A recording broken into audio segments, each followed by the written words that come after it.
type of lotion you use? Fine, we'll refer to it as rubbing one out. Oh my gosh. No? That's...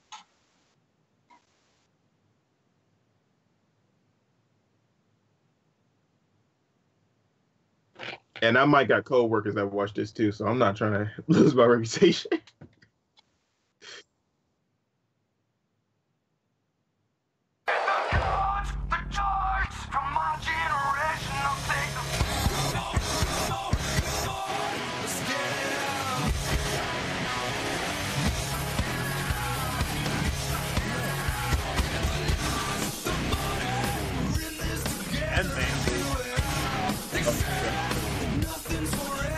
All right, here we go.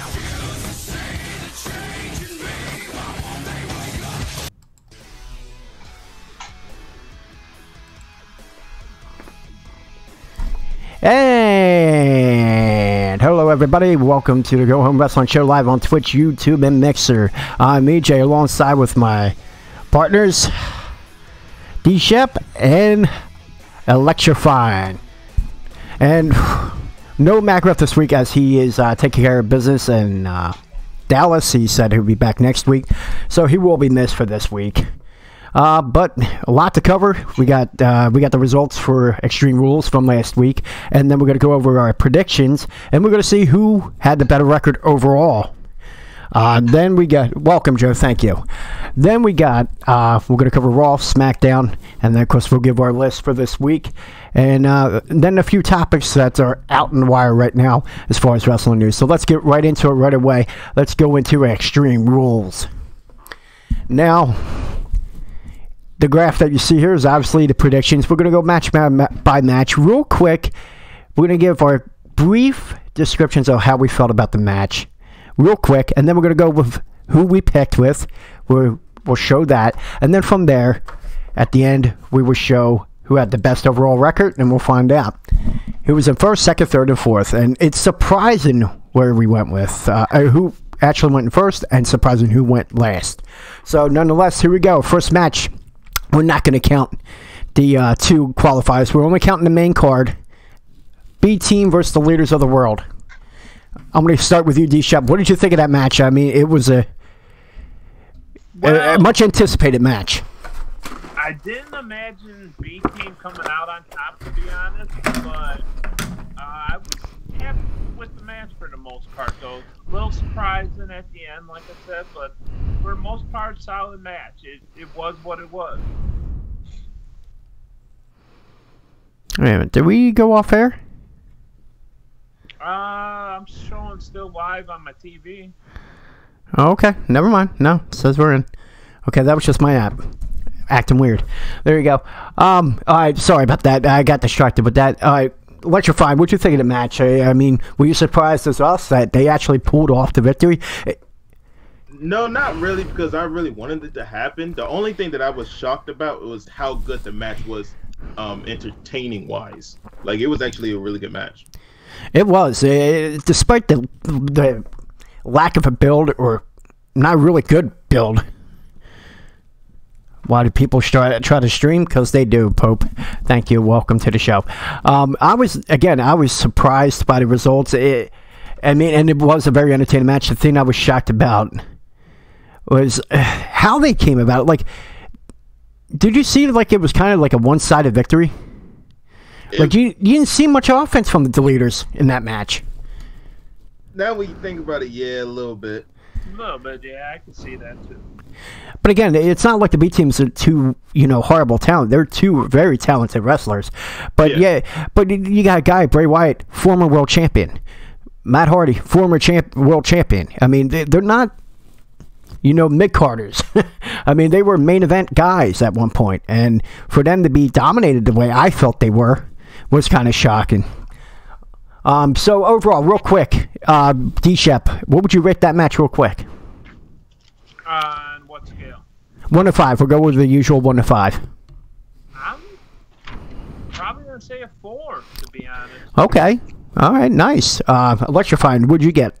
What would you give that? I thought we was doing the grades like from A through F, so I already had them all down here on my paper. But yeah, I'm going with 4. It was really good. I'm with you on that. I will go with that with the 4. So here we go. Here's the first prediction. We all went with B team besides Magriff. Magriff actually went with the leaders, as all 3 of us went with B team. So, in a nutshell, we're all up 1-0, and Magriff is 0-1.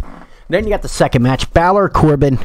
We discussed this prior to the pay-per-view, how Corbin's getting real comfortable with his new role as the kiss ass, if you would say, of Stephanie McMahon, playing the constable. We all discussed how we're big fans of the new angle. But I'll start with you, electrifying match with Balor. What did you think of it? I mean, did you find it exciting? Did you feel it was kind of stale? I felt like it was kind of lukewarm. Honestly, that was one of the matches where you could have been like, oh, okay, well, Balor won, okay. If Corbin won, it was all right. But it was kind of 50-50 on me. It wasn't that good of a match as I thought it was going to be. Okay, real quick, Joseph, yeah, you're not going to see us until we're done this segment, my friend, so you are going to only hear us. Okay. I can actually go streaking then. Oh, you can, yeah, go ahead. Show your man titties, go ahead. Electrifying got his take. What's yours take, D-Shep?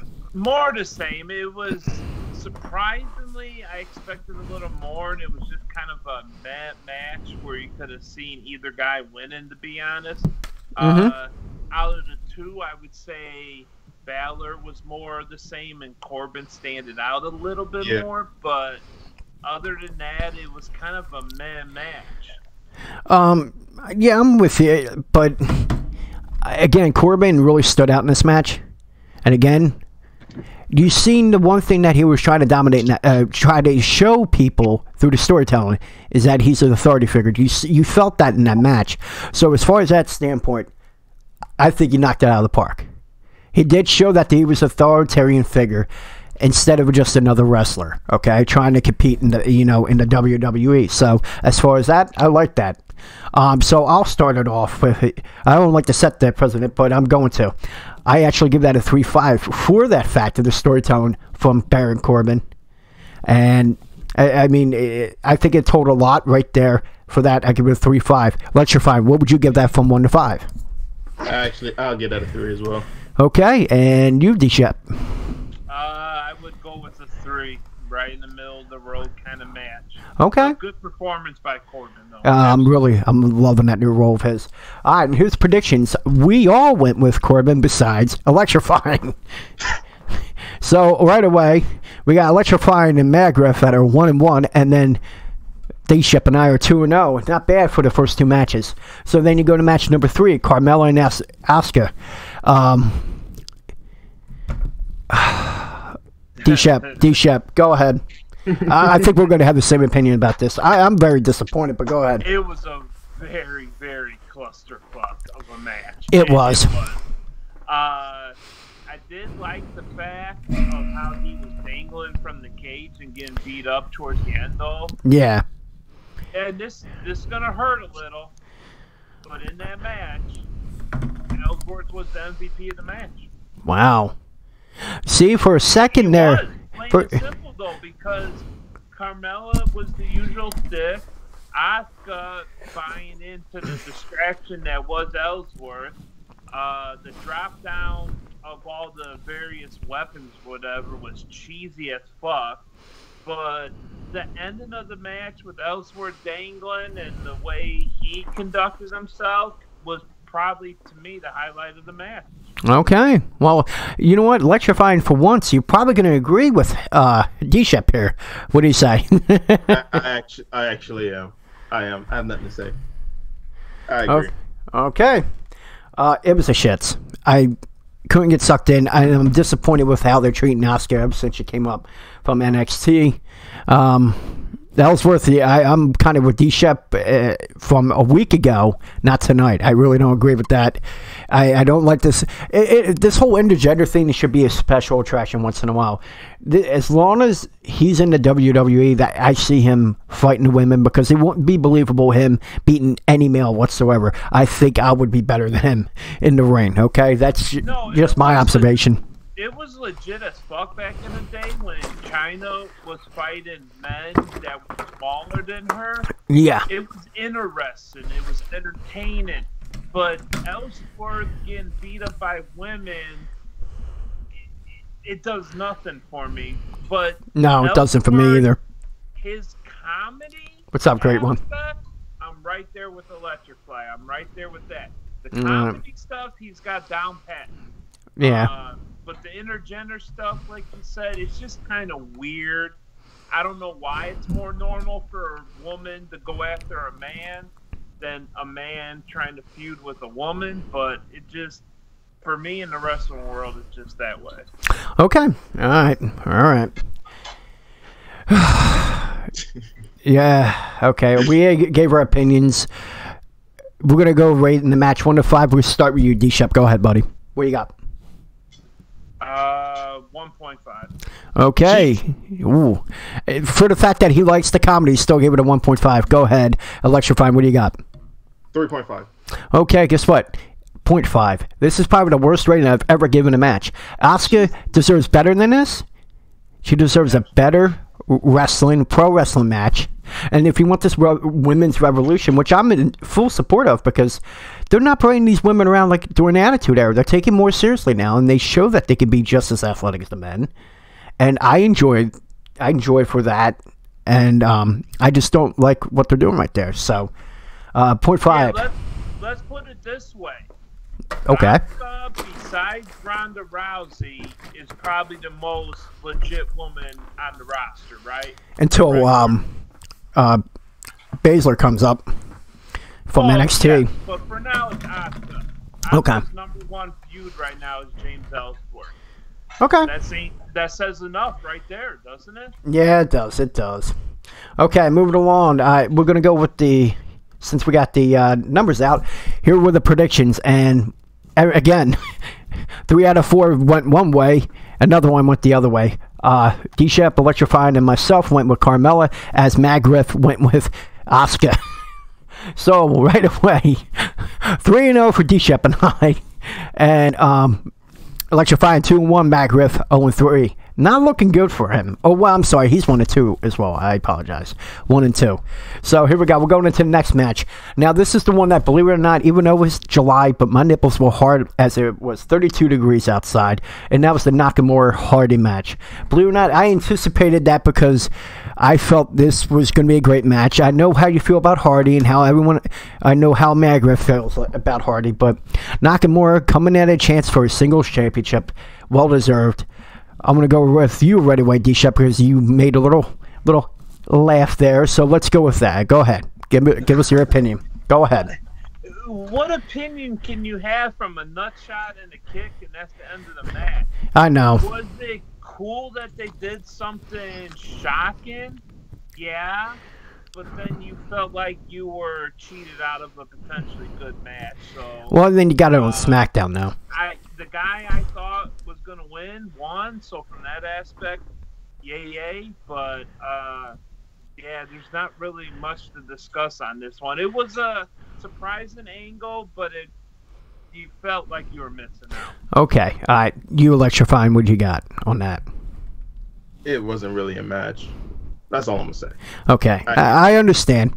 And, I think about the greatest title changes in WWE history. You think about the Intercontinental Championship with, the greatest Intercontinental Champion of all time, Honky Tonk Man, when the Warrior beat him in less than 5 seconds at SummerSlam 88, which is 30 years ago. Yeah, and, that was a joke too. Yeah, well, again, it's like, you also got to think of 2 things. Hardy was hurt.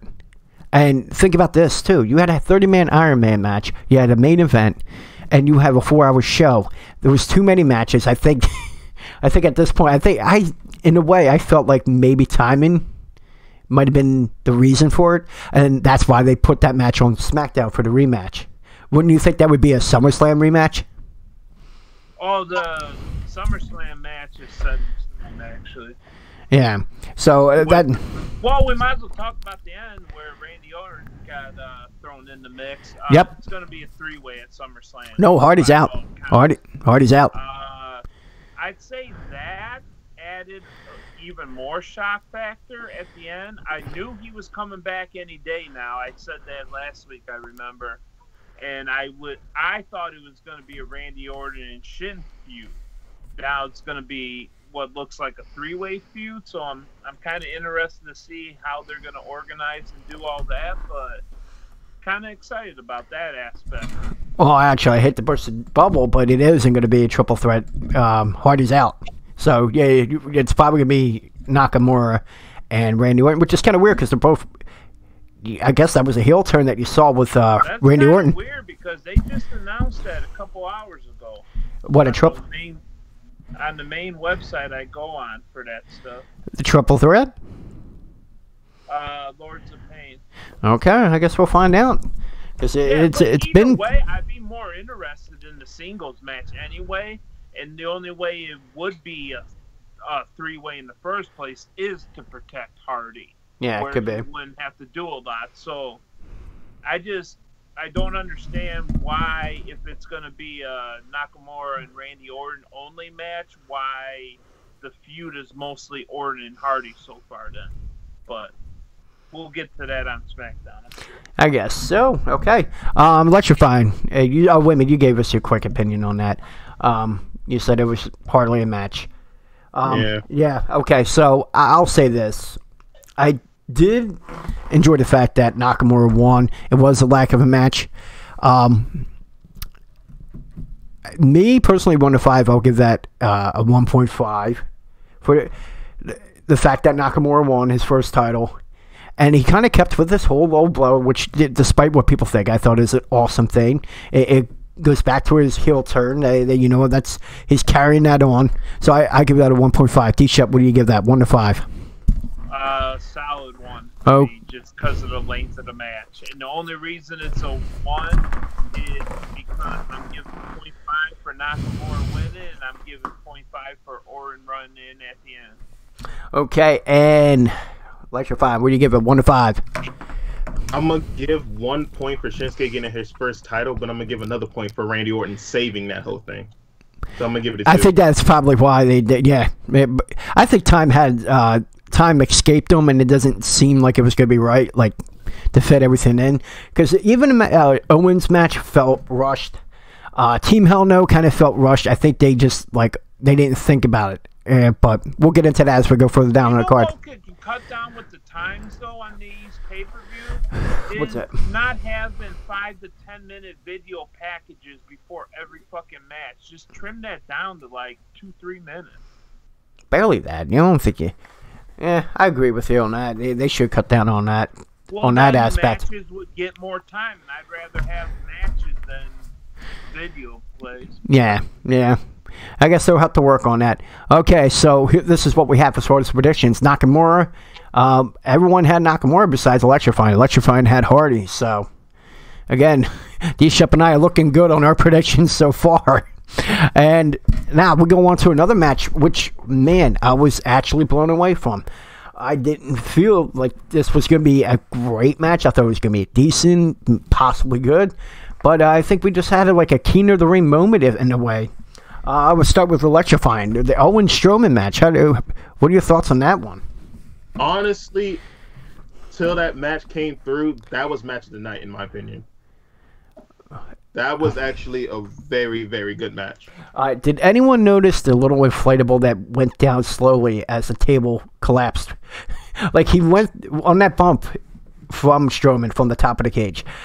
He was thrown down. He went through the table, and then you see him slowly go down.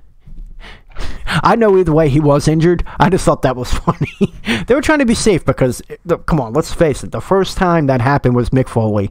And we know the damage that happened. He had broken ribs, dislocated shoulder. He was not in good shape after that fall. So I see what they wanted to keep that extreme in there, but safety, come on, you got to think about safety of the wrestlers. So, enough babbling from me. D-Shep, what did you think of that match? Very solid. A lot more two-sided action than I was expecting. I thought the heavy lifting was going to be by Strowman, and Owens was just going to get a few licks in, but he got a lot more licks in than I was anticipating. This one kind of irks me a bit because I did think Strowman was going to win, but I also did say I wouldn't be surprised if Owens won in a weird way, and I wasn't expecting that at the end. That was pretty lit. So. Yeah. Joe, we ain't taking calls at the moment, buddy. Anyways, I'm going with it. I thought it was a great match. I like how Owens kept going with his... Dude, I think he's like perfecting the heel persona. Like, and it was smart how they did the psychology. It's like he wanted to end it early, trying to escape, keep that. But also the smart move he did with the handcuffs, but yet that backfired on him anyway, which it showed Strowman, it really helped Strowman in a way, because he broke that free, showing the strength. It didn't hurt him at all. The loss didn't hurt him at all. I mean, anything, he'd let Owens win by throwing him off the fucking cage. It was match of the night. I think it was the high point of the night. Extreme Rules, you expect something like this to happen, and they, of course, delivered. D-Shep, 1 to 5, what would you rate that match? 4.5. Okay, let your fine.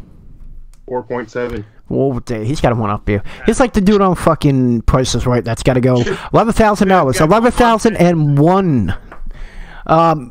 Actually, I'm with D-Shep. I'll give it a 4.5. I couldn't go any higher than that. Perfect 5, no. A perfect 5 would be a Rollins Miz match from Backlash. That would be a perfect 5 to me. Thumbtacks, old Mick Foley nod, or something else. It was missing one other gnarly thing. Yeah, but how can you come back from that? At the end, but it had that, but it needed something a little more gnarly in between. Kevin Owens, Kevin Steen, Mick Foley, 2 different types of wrestlers. One's known for those kind of bumps, one not so much. So, all right, so we're all pretty even with the predictions. So, with the ratings. Here are the predictions. Of course, I was the only one that got Owens. Remember, I said that there was going to be a run-in. Therefore, I was the only one that got Owens. All of you thought Strowman, which I understood but something told me it was going to be a run-in, not expecting what I saw Sunday night. Now, moving along to the next match, the Smackdown Tag Team Championship, the Bludgeon Brothers, Team Hell No. Of course, D-Shep was excited about the return of Team Hell No, only to find out it's pretty short-lived. But I'm going to start with you, D-Shep, since you're the big fan of Team Hell No. Man, did that match just hit and miss? It was a big mess, in my opinion. Most disappointing match of the night. If you don't think about Carmella Asuka, this was the most highly anticipated but disappointing matches of the night. It was just, I was not even into the match at all. Okay, it was just dead match for me. Okay, let's fine. It didn't live up to the hype, but you still wanted to see who won. And after you seen who won, even though you knew that it was going to be Legend Brothers winning, you kind of hoped in your back of your heart that Hell No was going to win. But yeah, it just didn't live up to what anybody. Maybe I would have felt a little higher on it if Team Hell No won. Maybe it's a little broken heart syndrome, but yeah. Yeah, in a nutshell, it was a big, to me, it was a big disappointment. I don't think it wouldn't have helped. It wouldn't have helped Daniel Bryan at all, even if they won it. Again, I felt this whole thing was just to keep him away from the potential main event picture for a little bit, just to let him, get back to where he was 4 years ago. And I think that was just a step towards that. But now, of course, it didn't happen. They didn't win. Bludgeon Brothers came out with the titles. It was just another bad opportunity. And they're really shitting the bed when the guy's contract's coming up in about a month. They're really shitting the fucking bed on this one. And if I was him in this point, and I said this on the drive along back on Tuesday or Wednesday, and the professional wrestler fan in me hopes that he doesn't sign back with WWE. I'm hoping he goes to a New Japan or Ring of Honor. I would like to see him flourish somewhere else, because as of right now, it's not helping him. They're not helping him. And I would be frustrated at this point. So, all right, here's our predictions for that. Oh, I'm sorry. Let's go with the ratings real quick. D-Shep. Oh. Uh-oh. Okay, at least I know that may not be my... probably came true.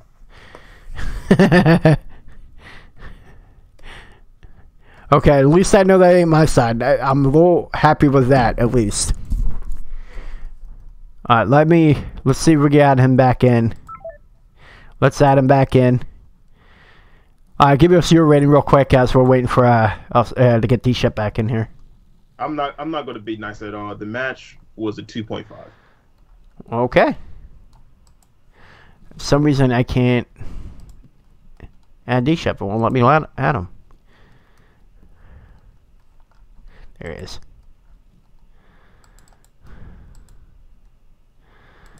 Let's see if we get him back in. Me, I give that a 1.5. You back in here, buddy? I think so. I think my internet went down for like one of them flash things I like to say. Well, if you got that's okay. If you got Comcast, I understand. Hey, what's up, Get 'em Jones? What up? Okay, here we go. So we're gonna go along. Team Hell No. We all voted for Team Hell No. That was our predictions. You're not showing up on screen, D-Shep. Just letting you know. It's my shit's fucked up right now. Okay, that's fine. So yeah, there you go. You're back in, buddy. You're back in. We all shit the bed on that prediction. So Team Hell No, all of us went for that, so we all got the loss. All right, so we're moving along. Here we go. Lashley, Reigns. Yeah. Okay. Lecture, you made the first, sigh of disappointment there. You sounded disgusted, so there you go. We're going to start with you. What'd you think of that match, man? The match was slow as hell. The match was not entertaining at all.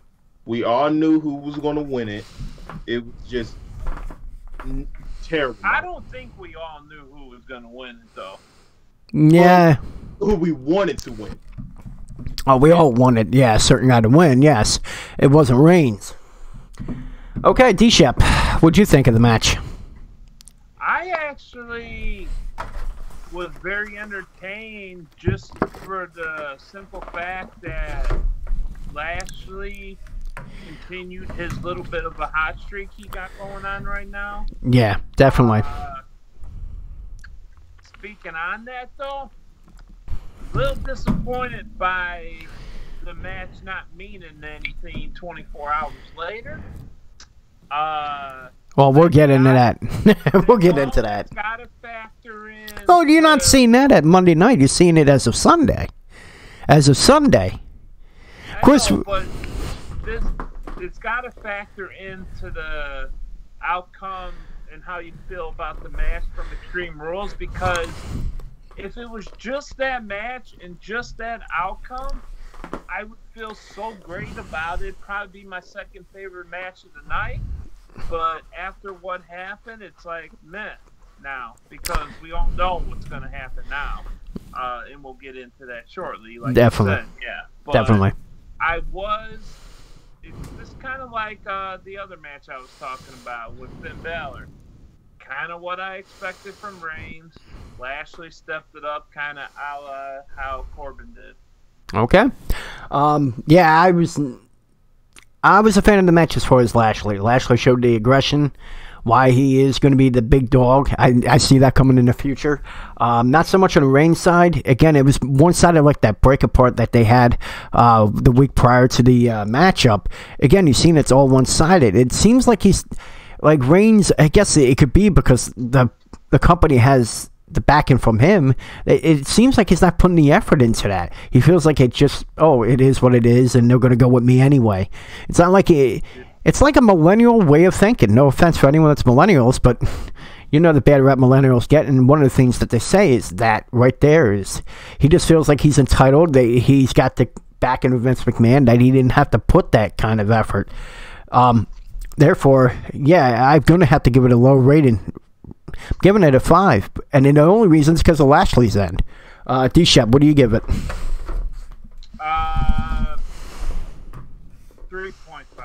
Okay, and you, let you find 3. Okay, here were the predictions that we had for that one, man. And believe it or not, we all went with Lashley, and Lashley came out on top, so there you go. Next one, Alexa Bliss, Nia Jax. Okay, I'm saying it right now. I'm just going to give it to you. The shits. I give that a 1. That's all you're getting from me. We're going to start with Let You Find. Go ahead. I I accept that I am the only person that is actually interested in women wrestling and this whole Four Horsemen thing. I love the match. I love the run in from Ronda Rousey. That was the only good thing. That was the one thing that was needed for that rivalry. Nia Jax, that needs to be the end of her. She had her run. I believe that needs to be it. But other than that, it was a really great match. Okay. Well, I don't see it the same way, but of course we, all could differ. Go on, D-Shep, what did you think of the match? I was actually fairly happy with the match, believe it or not. Really? I, too, loved the Ronda Rousey run-in, but it didn't feel exactly right because, suspended it all, but yet she could just hop over and she had to buy a ticket, but she could run in the ring and do whatever she wanted, and then she continued that the next night, whatever. From a common sense point of view, which is lost in the wrestling world most of the time, it didn't make sense. No. But I was a lot more entertained than I thought I was going to be for that one. As far as a wrestling match, not so much. Happy. Yeah. Well, if you're going off wrestling match, absolutely, it was the shit. That's why I'm going with, because I'm a professional wrestling fan before entertainment. It is entertainment, and I was obvious by the fucking them being in Raw. Sorry for my language, folks, but yeah, that one, as a professional wrestling fan, it's another kick in the nuts or another Nakamura low blow. Entertainment, yeah, that's why people do like Raw. But to me, the disbelief right there, I agree with you. Her going over there, not even being arrested. Yeah. No security. Nothing. Nothing. Now, if it was like Austin era where that did happen, then it would be more believable. That took it away from me too. Therefore, 1. Okay, so here was the predictions. Of course, I know we're not going to agree on that. We all got it right as Alexa Bliss gets the victory. Not enough on that. On to the next match, where I felt was match of the night. Believe it or not, that is my match of the night right there. Hands down, I totally agree. Styles Rusev WWE Championship. Okay, Electrifying. What did you think of that match? Even though you just said it, but go on. Now, I know it was match of the night 1. 2, yeah. I am upset of how the ending turned out. It would have been so great to see Rusev wear that title. But I believe this is the way to go to see AJ win the title. I feel like I know where they're going with this, and it's going to turn out better than Rusev winning it right now. I feel like he's going to win it down the line. Oh, yeah. And well, you know what? I agree with you on that one, because it was a chance to see what he could do, and the build up to the match was great on his side. The execution of the match, they got to see what he can do, and you definitely will see that in the future. D-Shep, what did you think of the match? This was exceeded expectations again, just because I always knew Rusev was legit, I guess, but he proved it even more in this match, and he definitely proved that he's title worthy someday. I hope it happens for him. But was very pleased. Very pleased. Okay, I'm with you on that. Here's the thing that it was a great. The storytelling was excellent, in a nutshell. And I'll give you a prime example. Earlier in the match, you got a big guy like Rusev, a little guy like AJ Styles. Best wrestler in the world, but size difference. Big factor in this matchup. How do you take a big man down? The leg. And he kept working on the leg. But the thing that sold me with Rusev is that he had to psych himself up and started punching the holy hell of his injured leg to psych himself up to end that match.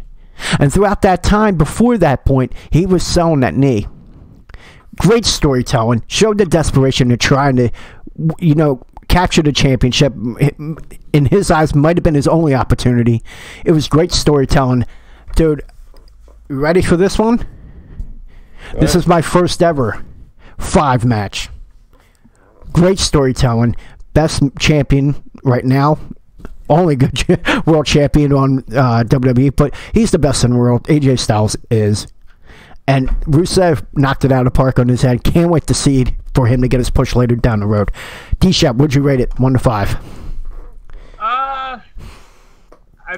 I'd be lying if I said 5, so I'm gonna go 4.5. And the only reason I can't go 5 is that's reasonable.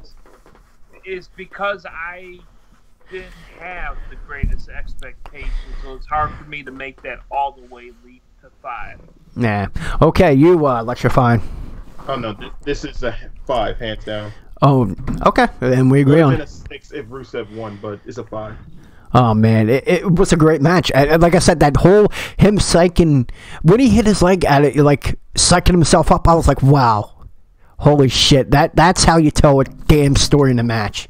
Yeah. It was classic. Yeah, exactly. So here was our predictions for that excellent match, and everyone but electrifying went with Styles. Wow. We all wanted. In theory, we thought we wanted Rusev, but reality, Styles is probably going to hold that title to Royal Rumble. That's how I feel. Which takes us to our main event, and then we'll jump on the Raw. Dolph Ziggler, Seth Rollins, 30-minute Iron Man match. I know we had thoughts about an Iron Man match, that it should be 60 minutes. We've talked about that. Electrifying. What did you think of the main event? I mean, the main event was definitely great. We could have done without Drew McIntyre, though, in my opinion. But here's the thing. You didn't want to hurt Rollins in the process. So the interference at the end, it kept the no, it didn't, because it took him and Ziggler to beat him. If Ziggler would have beat him straight up, it would have hurt his stock big time. The fact that McIntyre had to get in, that's how you keep a guy, stock up without hurting him, is that you get the interference in there, and that's what happened. But overall, what did you think of the match, though, besides that? If you take that out, was it a great match? The match was definitely very close to Styles and Rusev and being match of the night. It was definitely a great match. Okay. And would you agree with that, D-Shep, or no? For the most part, I could have dealt with a little less falls, to be honest, considering this wasn't a 60-minute match. I would have liked to see 2-2 as opposed to 4-4 or 5-5, was it? And then it ended 6-5, I think. I can't remember. But it's just way too many falls for my liking. At one point, I remember telling Fly in the stream, his reaction stream. Yeah. It was like a fall every 2 minutes. It's ridiculous. That was way too many. Okay. And then the ending was kind of like Ronda Rousey for me, because he was banned from ringside. They threw him to the back. Then all of a sudden he was there at the end. I get it. He's a heel, and that's what heels do. They buck the system. I get that. Yeah. But from a common sense point of view, it didn't make any sense. He did it the right way, though. He was banned for that 30 minutes. After that match, he was free to come down. Yeah, and again, you didn't want to hurt Rollins. That, I felt, did not hurt Rollins. People can feel different in chat. Let us know how you felt. Did that main event, with the fact that... It was a cheap ending to an otherwise great match. I honestly think they should have continued it on Raw the next night. That would have been the better thing. But obviously, they probably didn't want fans to leave home going, oh, what the fuck? We got a tie. But here... You know what would have been nice is when... You know how when Kevin Owens and Sami Zayn used to always fight, they would meet in the ring and just kind of hug it out / trade fisticuffs. You know that theme that they do with some of these matches sometimes? Yeah. That's how I would have liked to seen overtime kicked off in this, where they just outright start slugging it out and the best man wins. And that's what I felt like we were kind of cheated out of at the end. But all right. that's what it is. All right, so main event. Main event was a great match, and I knew that's how it would end. Again, I felt like if Drew McIntyre was going to come back out. That was evident. Again, you don't want to hurt Rollins. I feel if you have a run-in, it doesn't hurt the other guy because it takes two guys to beat one. Ziggler beating him straight out would have hurt him big time. I really think so. All right, so ratings. We're going to go with D-Shep. First one. 3.5. Okay, electrifying. What'd you give it? 4. I'm with you on that. 4. And here's the predictions on that final main event match. All this but McGriff went with Ziggler. And here we go. You ready? Here's the record. Da-da-da-da. I feel sorry for Matt Griff. Ready? The winner, believe it or not, is me with 8-2. And the difference between D-Shep and I was the Owens match, or else we would have been tied for first place. Kinda, I want to call for a recount in a way. Why is that? Because I did say that I would not be surprised if Owens won in a weird way. You sent me Owens, and you sent me the other one. Yeah, we sent you one thing, but then we did say our predictions live last Saturday, though. Yeah, but I did say that during my prediction. I did. That's why I said to give me what you think who would have won. My exact words was I said I wouldn't be surprised if Strowman throws Owen through the cage. Okay, and then we're both 8-2. You. All right, we'll give you a We'll give you a participation first place. Yeah, me too, EJ. Because for what I did say, you see this backpedaling from these two? You see the backpedaling? EJ still wins. I do. See the backpedaling? Yeah, but I still won. I think my record should be 7.5-2.5. See the backpedaling? At least Magriff probably would have took the beating like a man, going 4-6 in last place. Okay. Well, at least he would have took the. At least he would have took it like a man. Now here you guys are backpedaling. Oh God. That's why I asked for the predictions ahead of time. For what you sent me is what I put in there. Stop trying to take the loss, T-Shep. Great one says. Take the loss. I said I'd take the loss. How about this? How about this? Still wins, so all right. Okay. You in the lead for this pay-per-view, but SummerSlam, new story. How about this? Loser at SummerSlam, the one with the worst record, has got to sing a WWE theme song, karaoke, of a song of the winner's choosing. The winner chooses the last place song, okay? So it could be... How long do we have to learn the song? Oh, dude, we'll give you enough. We'll give you a week. It's got to have lyrics, obviously. You can't just go... Doo, doo, doo, doo. It can't be... Like it could be the Big Boss Man. Hard times, something like that. But here's the thing: the winner's got to choose last. Sing the HBK song. That's all. Oh, okay. So I call KO, but if I win, somebody's singing AJ Lee. Okay, we'll see. So, all right, can we all agree on that bet? Yeah. I'm sure Magriff would agree too. I'm sure he. I don't know why he'd want to agree, but okay. No, I'll say for right now until I lose that I'm gonna regret it. Oh, you're going to. Probably 100% honest. We'll see. So we're all agreed. So SummerSlam, the week after, when we go over that show, winner will tell the loser that he's got 1 week to learn a song of their choosing. I have mine set. Oh boy, I'm gonna just go with everything. Is it for the entire song, or is it for a couple minutes of the song? We'll decide when the time comes.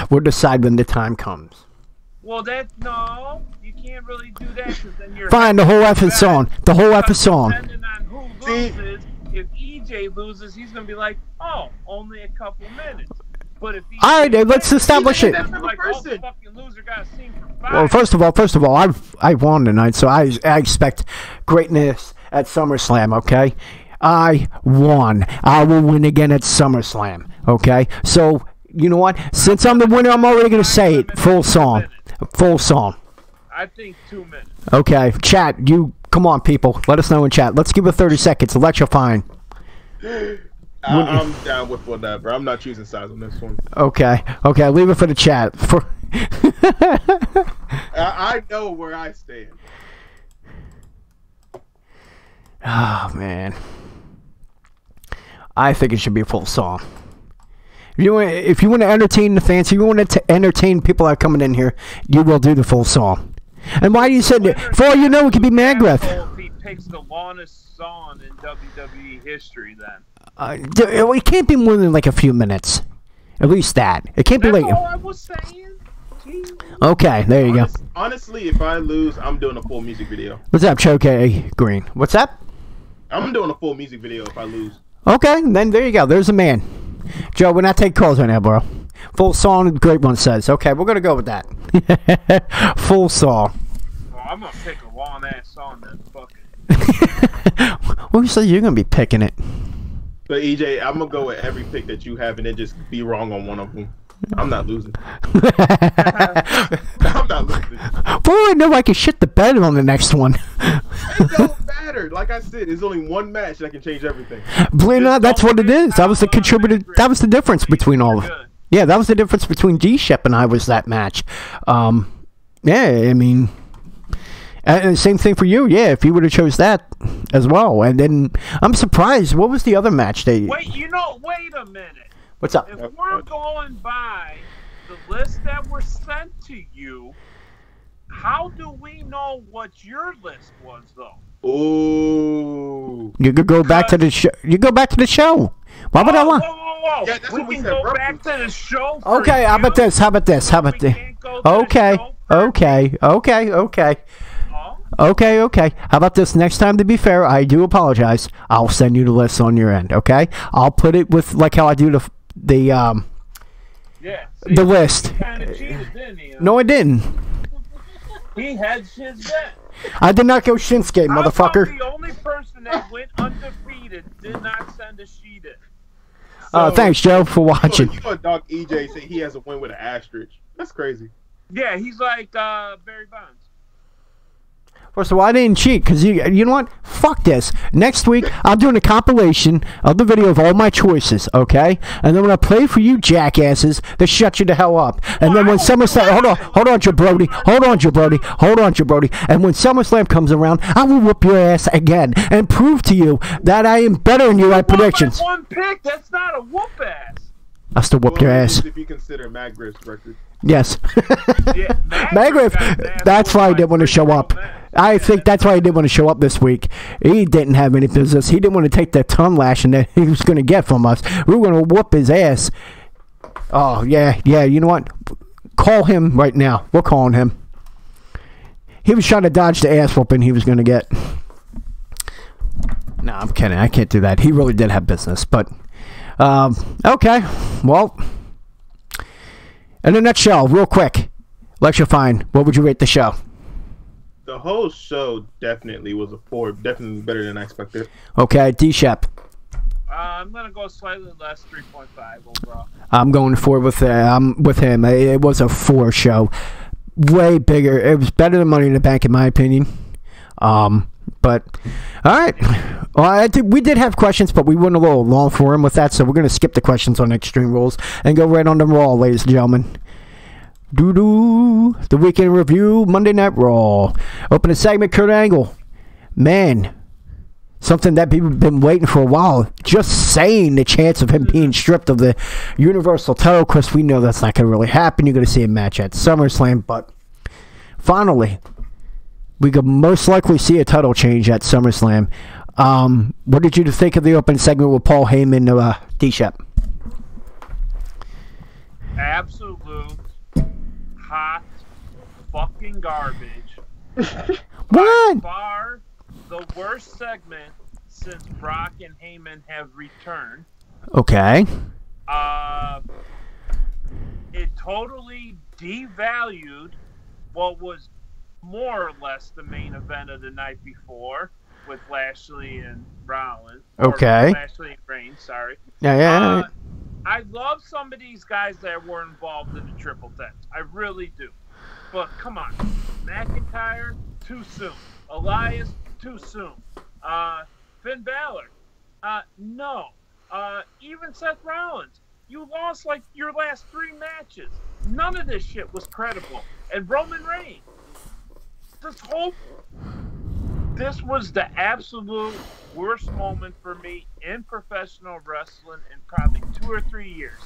Yes, the stripping of the title stuff was kind of funny. I did get a kick out of that because, yeah, obviously we know that's not going to happen. But the whole setup of this whole thing is complete hot garbage to me. I hate to say this. I actually agree with him. He actually turned me. Yeah, exactly. I'm starting listening to him. I'm like, He might got some points. Wow. Ladies and gentlemen, mark this down. D-Shep turned my stance that quick. You're good. You're a master debater. Good job. You know what it is? No, hey, don't call him that. No. Week after week, I feel more and more sorry for Bobby Lashley. Wow, but you know what? You know what that did though? Yeah, you're right with that. Like it kind of made that match meaningless because in your eyes that we saw Sunday night before Raw, Lashley's the guy that's going to be challenging Brock Lesnar for the title with the possibility of Brock coming in on it or cashing in afterwards. Now it went from that to, all right, you got these two matches. You know who's going to win the two, resulting in another match between the two. I would be the most shocked I've ever been in wrestling if Bobby Lashley actually wins that match next week. I see something happening where it's going to be both of them facing Lesnar because, like I said before, they're going to try to do right with Lesnar, and they're not going to make sure. Because look at the last time he lost the title. He lost because Seth Rollins cashed in, making it a triple threat, attacking, and then he did a curb stop to Roman Reigns, not Lesnar, and won the title. Didn't hurt Lesnar because he didn't lose. But can we do that again with Strowman this year, though?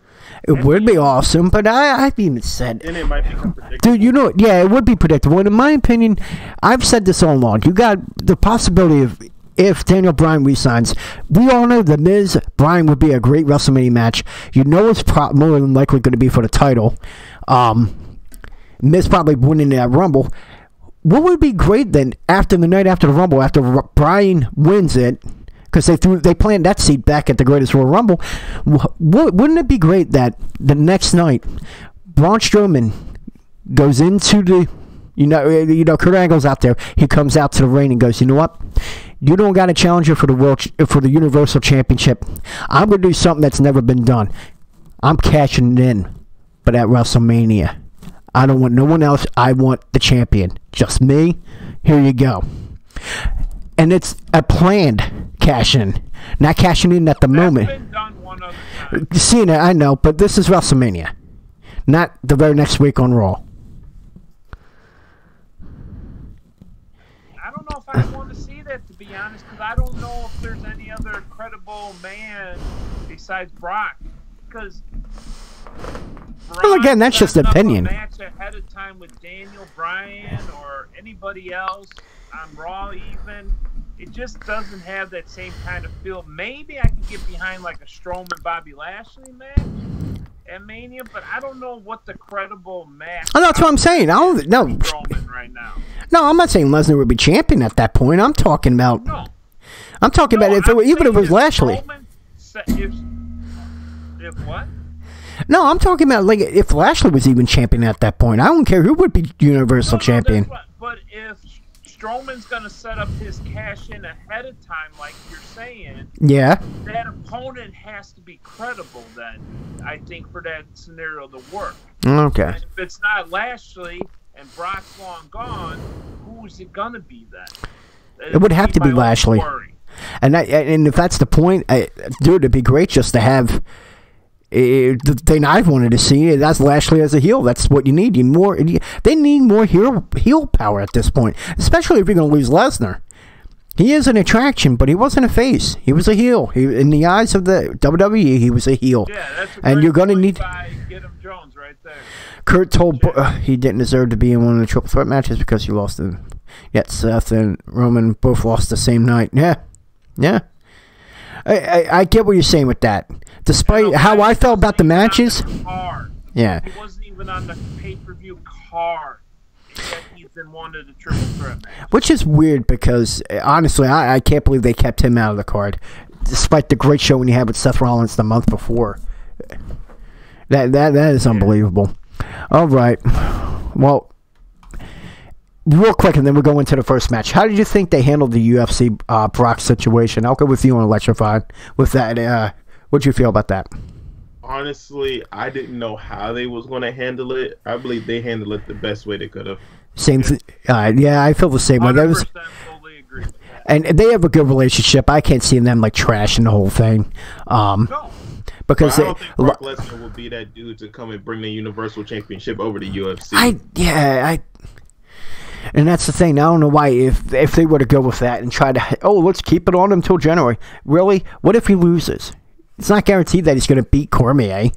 Exactly. Yeah, I mean, stranger things have happened in the UFC, But okay? how badass would it be if he showed up on Monday Night Raw one week with both world titles? Oh, guess what?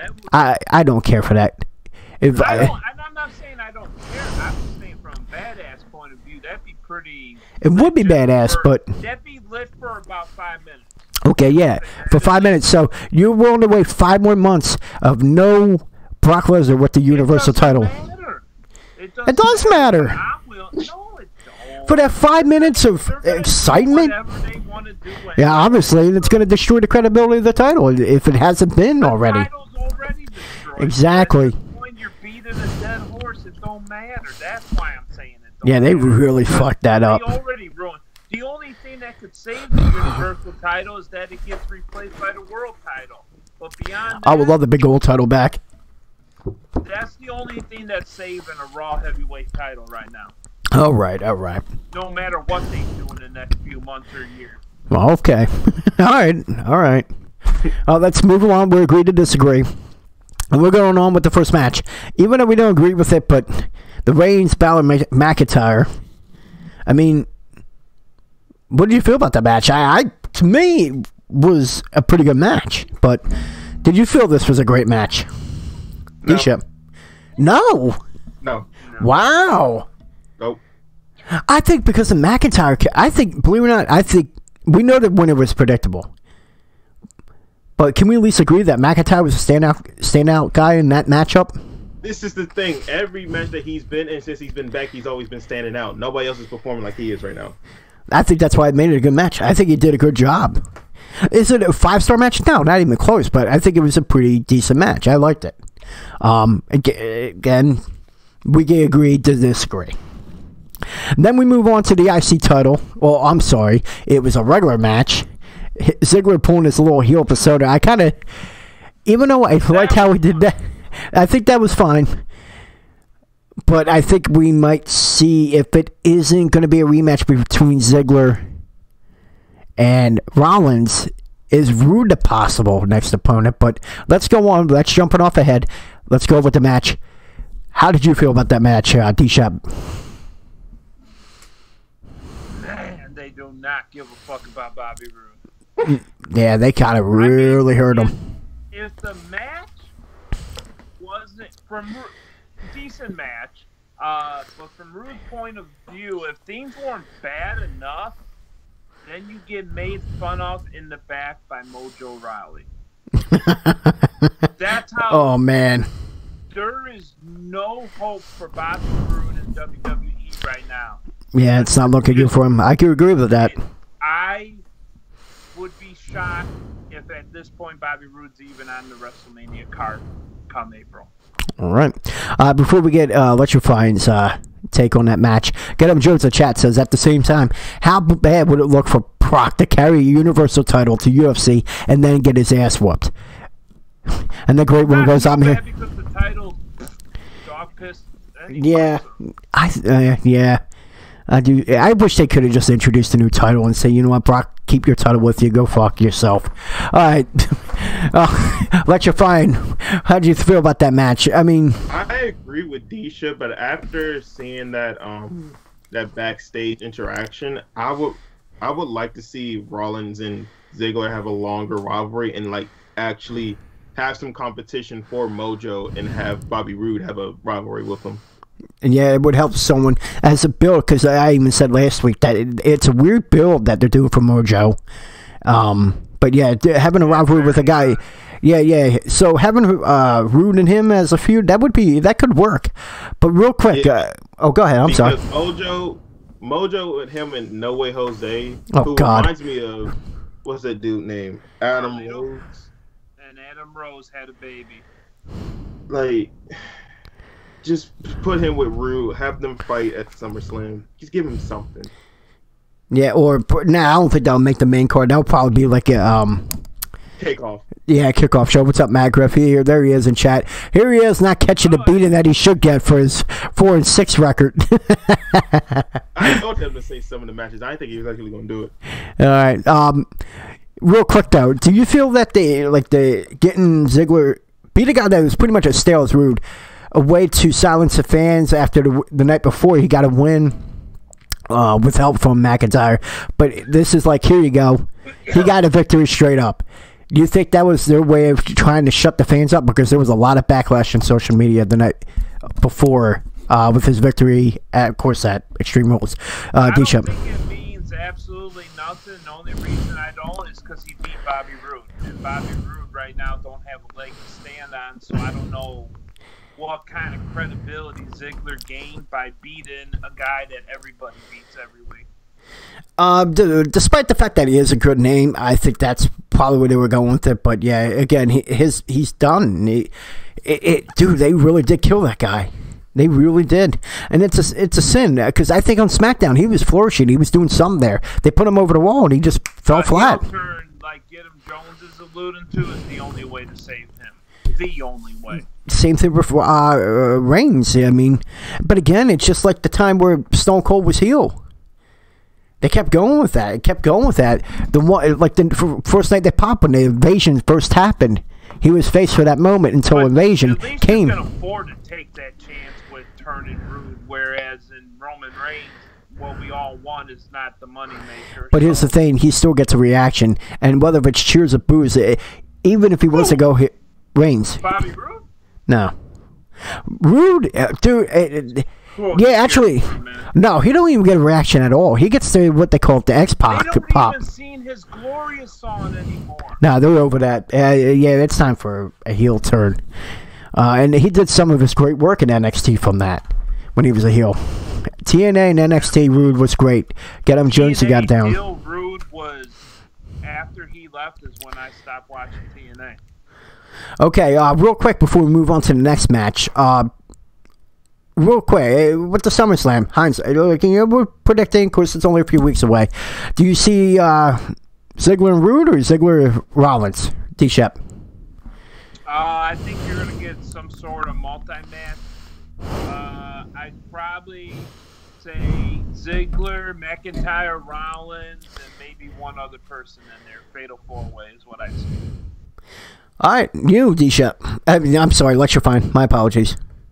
I would rather see Rollins and Ziggler, but I see that there might be pushing Rude in there. I don't think it's best for business, but I want to see Rollins and Ziggler. Okay. I probably see that possibly, unless in 3 weeks they develop something where Ziggler will face someone else. Because yeah. I see more of a Rollins McIntyre. That should be. I see that developing more than the third match, because the only way that would count is if Rollins would have won one of them. You're basically having a best of 3 where you already seen the best of 3 went to Ziggler because he won the first 2. Or it could be that redemption that the Rock with Austin, where the first 2 times, WrestleMania 15 and 17, he lost, but he finally got his redemption at 19. So, I mean, I guess we'll find out as upcoming weeks closer to SummerSlam. All right, so we go from that. Now, I'm just going to go into it real quick, and then we're going to jump on to the next match. Mojo Rawley, Tyler Breeze. Enough said. Moving along. B-Team and Ascension. Not the best match, but again, I actually got one thing to say about that. What's that? Seen Ascension come into WWE like 2-3 years ago and just be dominant. Just to see them being put into a match with the B team. What? It just baffles me to just see like, oh, we can just throw Ascension in there and they'll make somebody else look better. I never would have seen that. Never. Okay. You left wondering what could have been with them guys if they were booked better. Exactly. But it seems like they're putting tag team division on a pedestal on SmackDown. As you've seen the tweet earlier today with Paige that they're going to have a multi-man match to determine the number 1 contenders. But you're not seeing things like that on the Raw side. It seems like they put guys like Authors of Pain and Ascension and various other tag teams, and they do nothing with them. If that's the point, then you might as well just put the whole tag team division on SmackDown and just have one title. If you're not going to put the tag team division, you know, if you're not going to put them up there high in the pedestal like they were on SmackDown, then why even have it? That's my point. That division even bigger. I think it would if it's going over to SmackDown. They appreciate the professional wrestling aspect of the. Come on, we can see that there's. I know you got great talent on Raw, but as far as professional wrestling matches, I think they're better on SmackDown, in my opinion. Would you rather the whole tag team be on SmackDown, or they'll just have their own show on the network? All the tag teams on SmackDown. Okay. Whole tag team show alone, no, not worth it. It's not worth it. Yeah, I wouldn't do a whole show on that. All right, so moving along, we'll go into lost my place. The second triple threat match, and that was Rollins, Elias, and Lashley. Okay, what do you think of this match, Electrifying? Okay, D-Shep. I feel about this match how you felt about Mojo and Tyler Breeze. Okay. Same way. Elias. 0. The action was solid though, for the most part. Yeah, it was a good wrestling match. And everything to do with this whole situation was just more hot garbage. Who do you think was the standout guy? Obviously Lashley, right? Yeah, it has to be because the other guys you knew had no shot. It was nice, I guess, from a fangirl point of view to see Elias get a shot, but was he deserving? Did it make sense? Absolutely not. But from that kind of stood out to me. But there was no guy that really stood out as far as the action was concerned. Okay. Yeah, I mean, I say Lashley was the standout guy, but yeah, the respect, like, Elias is starting to flourish in situations like this. I think on his part he did a good job. And again, I've seen as a future world champion, he's got that look. I like his whole persona. I can see him being either a Universal or WWE champion. But yeah, that's one thing I got to say. Besides Lashley, Elias, the way he stood out is in this situation. Yes, he didn't get the victory, and he did take a lot of the beating, but he did his job.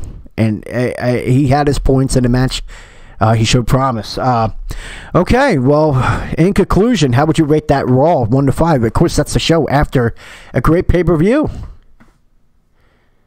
2. Definitely, yeah, I was thinking 2 also. Major step down from the pay-per-view, and the pay-per-view wasn't that high to begin with, so... That was a good pay-per-view. You know, the more I think about it, the lower grade I would probably give it. But I'm going to stick with 2. I'm in agreement with you guys. I'm going to give it 2 as well. Now, it's funny. The most common factor that we've been doing since we started the show is that we all go, ugh, ugh. That's a common sound you hear when we're talking about anything on Raw. It's weird. It's weird. I do that every day with The Miz. Oh, Jesus Christ. Here we go. This is what we're going to argue, pal. Alright, so we're going to move along to SmackDown. And right away, they start off the show with the open segment. Jeff Hardy. Of course, he cuts, I thought, was a pretty good promo. Of course, a really good promo. Yeah, it was. For him, it was a great promo. Yeah. He's not that great on the mic. That was good. It came to Matt Hardy when it came to like the Hardys doing promos. It was mostly Matt doing the talking. Yeah, it showed like, oh, I'm broken from losing the U.S. title. Of course, he put in his Get Him Jones says too as well. Thank you, Get Him Jones. He put he of course I'm sorry, I lost my train of thought because I saw that in chat. That's my ADD sometimes. Fuck it. We're gonna go moving on. AJ Styles, Andrade Cien Almas, man, dude. Again, professional wrestling. That's what that is. 2-hour show. You don't need a variety show. This is how you do it. But the fact that, real quick, I'm sorry, I got fooled because there was a tweet and there was a dirt sheet thing that said it was going to be Almas and Styles for the title at SummerSlam. And when I did the ride-along show, I kind of went off on that, saying, okay, he's a great wrestler, meaning Almas, but Samoa Joe, there's more deserving guys at this point. You shove it. It's like you're doing a Ronda Rousey with him, only to find out it was a Smackdown match. So I got fooled by the dirt sheets, and I did apologize the next day. But, dude, D-Shep, what'd you think of that match? The first match coming out of that match. All right. Great match. Was not expecting Almas to be in there in the first place. Yeah. But he held his own. Plain and simple. All right, electrifying. What'd you think of that match, man? Honestly, the best match of the night. Not only of the night, it was the best match on Raw. It was the best match on Extreme Rules. Like, great match. Now, here's the thing, yeah, because I'm with you on that, but I could possibly make that a candidate for top 10 of the year. That's how. Definitely. That definitely might can main event a pay-per-view. That's how great it was. I think they were testing that because you saw the crowd reaction regardless throughout the whole match. It was a great reaction. You felt that in the crowd. You felt it was like it was good storytelling as far as AJ Styles proving that the great champion, and Andrade with him trying to prove that he deserves of this shot, and I mean a shot at the title. So I mean it blew me away. Very good match. Way to start off the show, especially coming from the pay-per-view, and especially after the disastrous showing on Raw. It just shows SmackDown is way better than Raw. Yeah, it is. And guess who's the writer on that one? Road Dogg, and you guys wanted to give him shit. Who was picking on Road Dogg? Dude, he gets a lot of flack on Twitter, dude. He does, man. He said, "You guys." We can't say that kind of words these days. Gotta be careful. I didn't mean that by race. What? I don't know. You went with a race angle, apparently.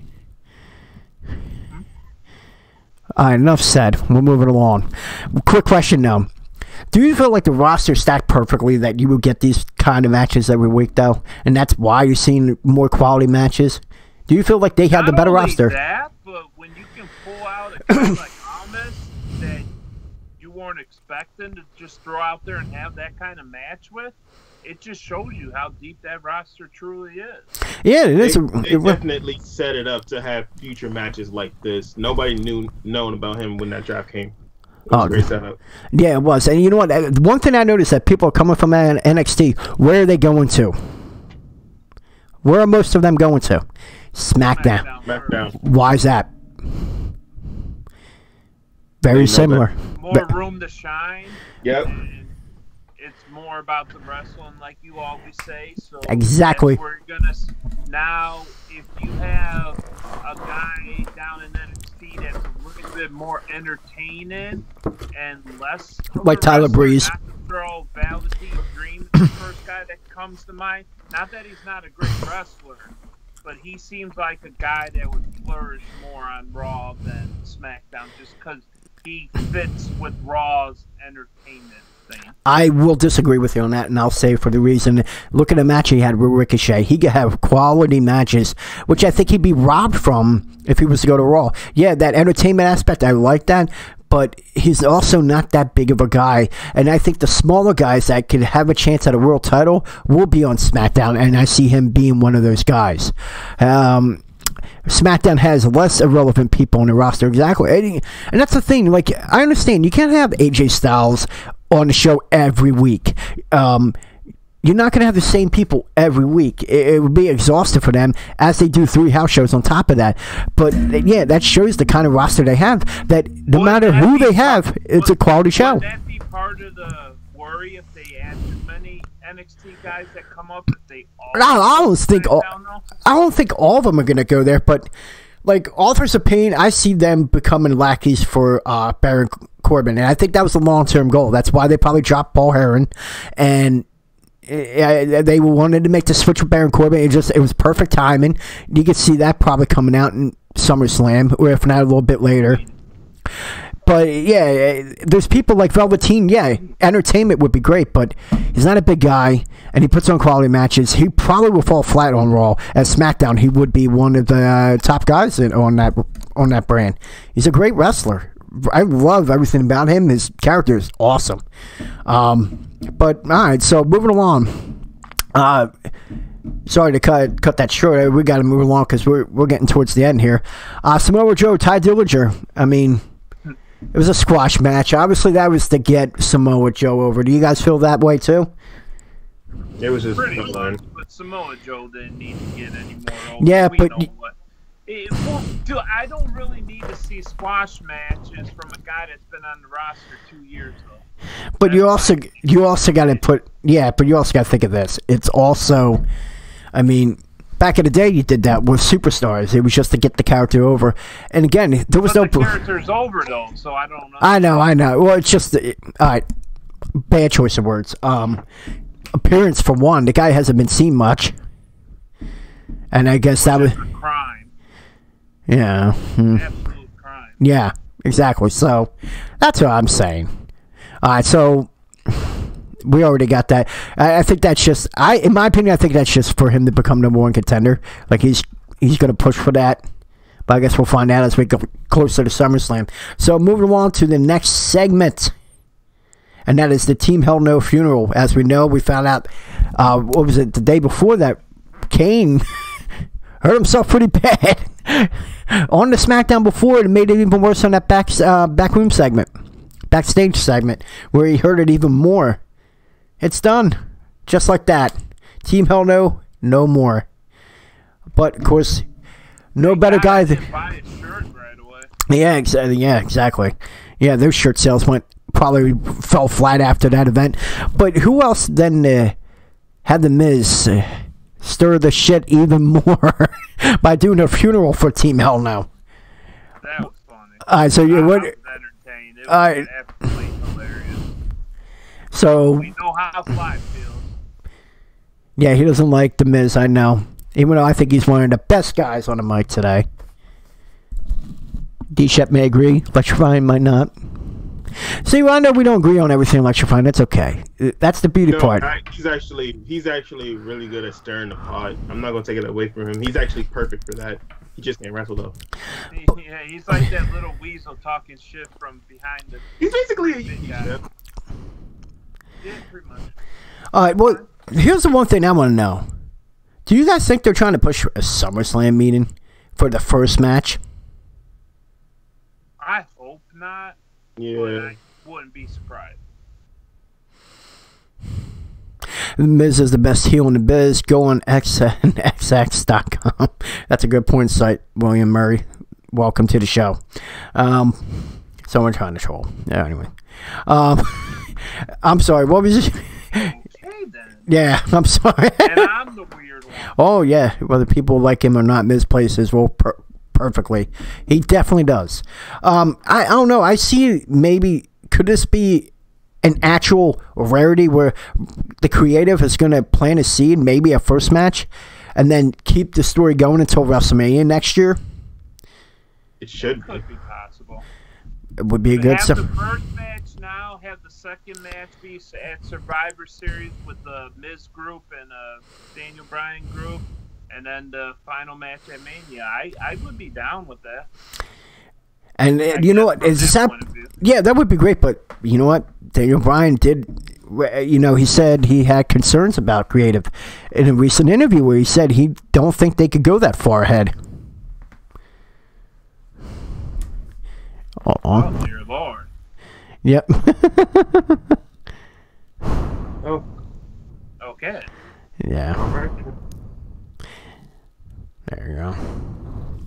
Took care of that. Don't worry about that. I'm worried. Best heel on the main roster? Yeah, he definitely is. And that's the thing, like, they should, with heels though, I feel they shouldn't have merch. I feel they should be paid more. Because if you're going to go that route where you can't get the merch, at least pay them a little bit more. You need that all-around natural heel where you can't like him in any way. He's got to stir the shit. He's got to piss the people off every week. I like that kind of heels. Like Ciampa on fucking NXT. Look how he does the social media. He trolls the wrestlers he's feuding with. He does it perfectly, I think. And he does it, you know, also on the show. I like Ciampa, and I like heels like that. That's the old school wrestling in me. All right, so we're just. Oh wait, we already discussed that. Okay, so moving along. Kofi Kingston, Eric Young. I mean, was a better match than I thought it was going to be, but exactly. it was a good match. On paper, it was like, okay. I would fully agree with what Fly said. Like Kofi, he can fight. Don't think because he in New Day that he can't fight. He can fight. But putting him with Eric Young, that was low-key a really good move. Yeah, it was. It was. I don't think it would have worked with Big E or even Xavier Woods. I think Eric Young, Kofi Kingston, even though they're going to feud, they're going to have that three-man feud. You know, the two teams feuding, probably going into SummerSlam. They plant that seed with the first match at Extreme Rules kickoff show. But yeah, I mean, that was a very good match between the two. You could just... Kofi's one of them guys you can just put him in the ring with anybody. But you know what? That kind of performance. I'm surprised with the talent that guy has, that he was falling flat. That which Xavier, Big E, and him formed this three-man group because these were three guys that were falling flat.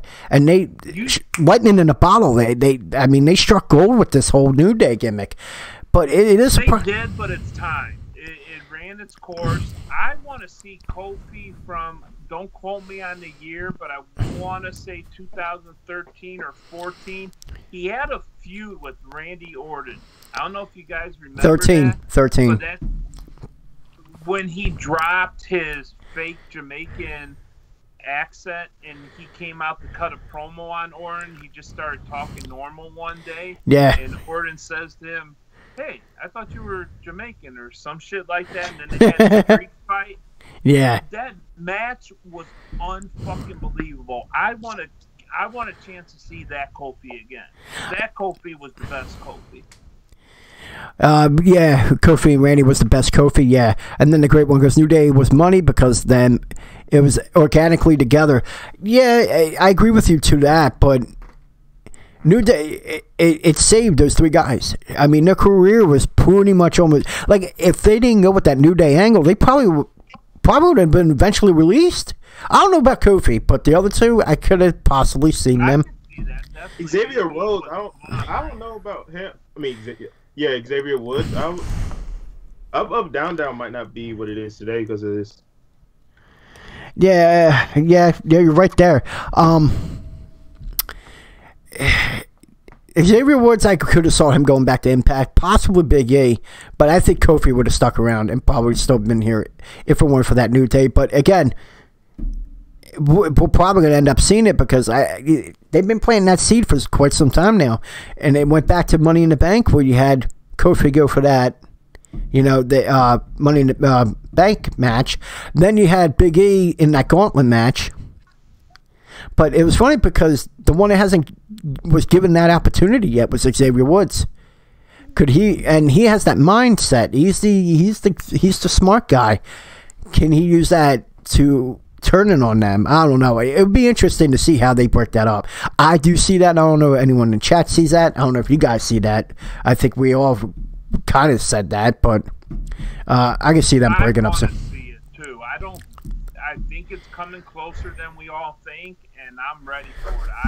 I want to see Kofi do his thing. I want to see Kofi again. Can you imagine, like, you got Rey Mysterio coming back? Give me a match with Kofi and Rey Mysterio and just sit back and relax. Wow. Kofi versus Shin.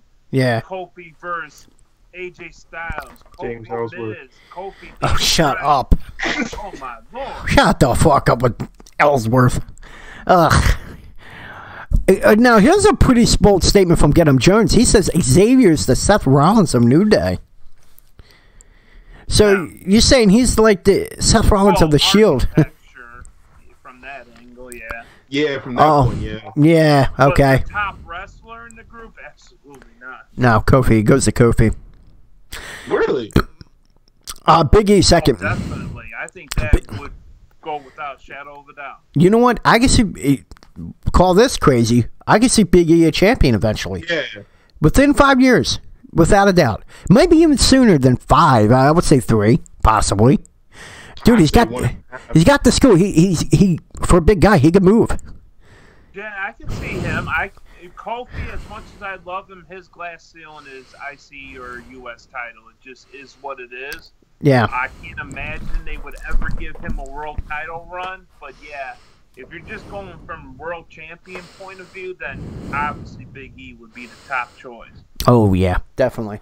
But again, there's not a lot of big guys on the Smackdown brand, so you can see Kofi getting a chance at a world title on the Smackdown brand, as opposed to like Big E could have a chance to go over to Raw and become the Universal Champion, because that's like the land of the giants, and he's a big guy that can handle his own.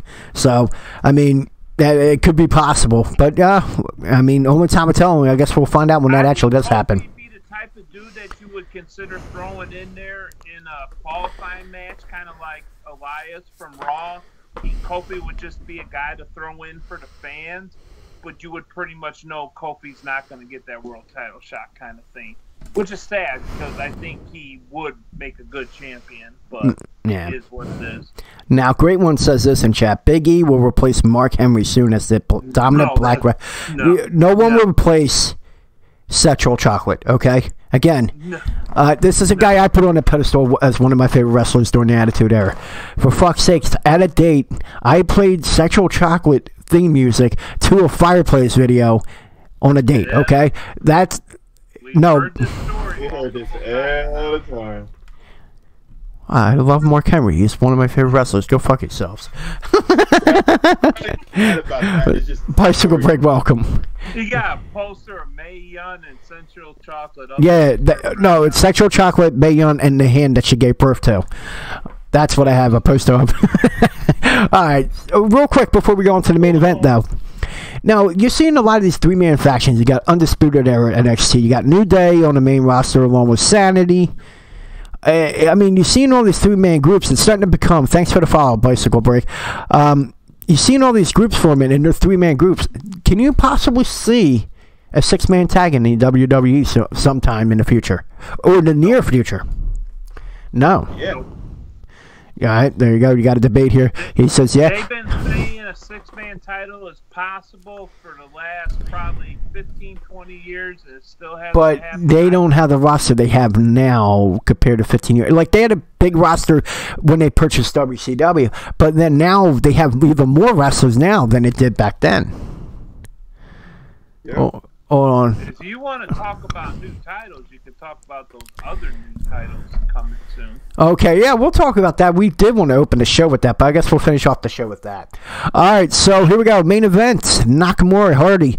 The thing that we felt like we were robbed of the night before, I think they did a great job. I think they redeemed themselves in a way. D-Shep, do you feel like they redeemed themselves after, I mean, even though it was a short, but did they put on They did redeem themselves, but because of what happened at the pay-per-view, I didn't have exactly the highest expectations. So I guess I was exceeded as far as that's concerned, but really I wasn't into the match from the very beginning, but I was pleasantly entertained and enjoyed it. Okay, what about you? Yeah, what about you, Electrify? Honestly, this match that we seen Tuesday night is what we wanted to see Sunday night.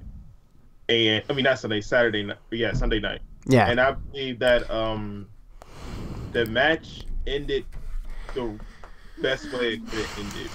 I want to see Randy Orton do something to spice this up, because this rivalry is probably the worst rivalry I've seen in a while. Yeah, I like the fact that they turned him back heel, because think about that. Absolutely. Like, when he attacked him at the end, didn't you see that 2009, 2010 Randy Orton come out? And I think that's when he was at his best right there. Randy Orton, like wrestler, when so I loved it. With John Cena. Yeah. You've seen that Orton again. That Orton's the best Orton. Always has been. My hair got fucked up. This man, Randy Orton, almost broke Jeff Hardy's ear hole. Yeah, dude, I thought they were really going to do... I honestly, for that moment, I'm like, oh my god, are they really going to do that? Oh, fuck, I can't watch that. I can't watch that. But for that... girl above his shoes, like, that was priceless. It was. You know what? I'll tell you right now, like, for that moment, it's like... I felt like I was watching when Jake the Snake and Macho Man, the Viper, the Cobra biting Macho Man's arm. Remember, it was like that dark moment that you just don't see that much today. Smackdown was back on the Sci-Fi Channel all of a sudden. Yeah, Like, we were seeing some predatorial type shit going on. Oh, I'm loving that. So I'm glad that he's back, and I love the heel turn. And even so, if he goes against Nakamura, I mean, you got two guys. I don't see anything wrong being like a heel versus heel match. Do you guys see that? Do you see that being? I haven't seen a heel versus heel match in a long time for a title. Exactly, because you get your face versus face, but what's the problem with two heels? Wouldn't you get wouldn't you get a real entertaining match knowing that two guys that have no limits going against each other for a prize such as the United States Championship? I mean, couldn't you see that be a very entertaining match between the two, despite the fact that they're talented? They're not trying to give it to us. Oh, I hope they do. Get Him Jones says, is Hardy hurt or not? He is hurt. Back issue, pinched nerve, and one other injury. That's why I felt like the match was short when he lost the title. But the fact that he did a pretty lengthy match on Smackdown, I mean, I was surprised he did it. But you know what? He was being the professional that he has been, despite a couple hiccups in his career. But, I mean, he's always been that guy to be professional, and he did it the right way on this one. But I guess we'll see whether or not if it's going to be a triple threat or it's going to be Orton and Nakamura. Because given by the reaction of Nakamura, like you saw fear in his eyes. He said he said a lot without saying a word. Man, is he really is coming out more. Because like New Japan, you have they have their unique way of storytelling. And then he comes over to WWE. I think he adapted well coming over to here and doing what he's doing on the main roster. All right, so real quick, how would you rate SmackDown? I mean, D-Shep, coming from Extreme Rules, I'm gonna have to say a 4. It was honestly a pretty well-balanced show for the most part. There you go. No complaints, really. And you, Electrifying, what would you rate this SmackDown coming out of Extreme Rules? I don't really see another show getting as high as a ranking that I'm getting now. It's getting a 4.5. Wow. Really good. And guess what, my friend? I agree with you. 4.5. What was so bad about that show? And then there's a common factor. You notice this? Like, again, we were like, with Raw, SmackDown, we were all into it. But here's the thing. 3 hours, 2 hours. They're telling a lot more in 2 hours than 3 hours of Raw. Just imagine SmackDown having 3 hours. You know I wouldn't want that. Like? No, we wouldn't want that, but just imagine what they would do with 3 hours. It's what like, it feels like to me on Raw, they push stuff down our throat, and SmackDown just, for me, feels more natural. Like you said, natural, great wrestling matches, not focused on the entertainment, not focused on pushing the guys we don't want to see. You get what you want to see on SmackDown week after week. yeah, and Raw, I felt, is always like a 3 hour t-shirt selling show. They're selling t-shirts. That's what I get from that. I think Raw is still dog shit, even if it's 2 hours, to be honest, because you take the best 2 hours from Raw this past week and still compare that to SmackDown's worst 2 hours. SmackDown still has the better show. And that's the thing, and I think it's evident because they got the Fox deal. I think, in a way, if Raw was better than SmackDown, they probably would have went over to Fox and kept that B show, technically, because they're going to get a lot more viewers on Fox than they would on USA. So what would you do? Which show would you rather have displayed? Obviously, it's evident that SmackDown's the better show. Yeah. And then going on with that, putting in the 3 hours, that would kill the show. Just like if you put NXT, I love that 1 hour show. That's the classic wrestling fan in me, where it's 1 hour, and then at the end of the show, it's like shit. Promos, no video packages, just straight matches for the most part. And then you want more, but you gotta wait a week. It's always brilliant, but then in a way, believe it or not, for 2 hours of SmackDown, it's like, fuck, I want more. I want more. Remember when they used to do a pre-Raw show and an after-Raw show every fucking week? Dear Lord. Yeah, and you know what? It's funny. Because going on with, like, real quick, because we kind of didn't cover this, so the crowd seemed to turn on the wrestlers, especially on the main event. at the pay-per-view. I see that a little bit on Raw too, but then when you go to SmackDown, it's a whole different vibe. That the people are into it from start to finish, and then right after that, you got a good show like 205 Live, which I know you may not like. I've taken a liking to it, and it's 45 minutes, and it does its job as well. But I mean, it's evident that SmackDown is the far better show, and in my opinion, should be the A show. That should be the marquee show. Especially if it's going to Fox, and you're going to get that viewership. And not only that, they could do cross-promotion with football in some kind of way. It's a Fox Sports entity, not just a Fox entity. So you're going to see that cross-promotion, whether it's NASCAR or World Series Baseball. And you know what? That would be good because World Series Baseball, imagine that. All those viewers watching the World Series. And when is the premiere of SmackDown? October 2019. No better time to promote their debut than the playoffs in MLB, which is on Fox. So, it's on Fox Sports, not Fox Network. Not really more view. No, it's Fox. It's going to be on Fox, but it's under the banner of Fox Sports. They said it's going to be on the Fox. That's where you get people a little confused. It's going to be on Fox. Yeah, FS1, they're going to do a secondary show. They don't know if it's going to be a wrap-up show, but there's been rumors that they're going to do a wrap-up show and NXT. But I like NXT to stay on the network because it's 1 hour, no commercials. It's perfect. Yeah. They would have to cut into it or make it a little bit longer if it was to be on the network. I like it being on WWE Network. Don't put it on FS1. Keep it where it is. I like 205 Live. You guys think that they should start showing encore participation if it's on Fox, or just keep it 1 week and gotta wait till next week? Yeah, well, I think the wrap-up thing would be awesome for them. And they said they were going to promote the hell out of it. But I guess we'll see when the time comes, man. We've got 1 year for that. All right, so, ladies and gentlemen, we're going on to the next segment. It is the list. The list. And the list is our version of the WWE Power Rankings. We give our top 5 every week. Who's going to make the list? We'll start it off with electrifying this week. Who do you got for the top 5? Top 5. Number 5. Okay. Daniel Bryan. Daniel Bryan, okay.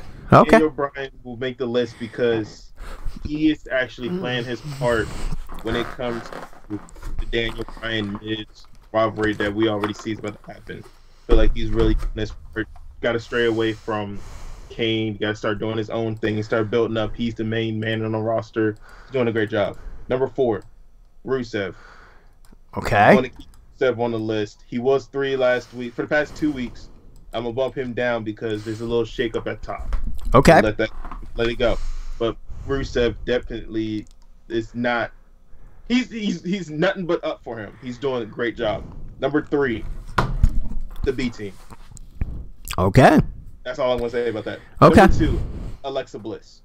I'm going to keep Alexa Bliss on the list because nobody's really paying attention to the women's division.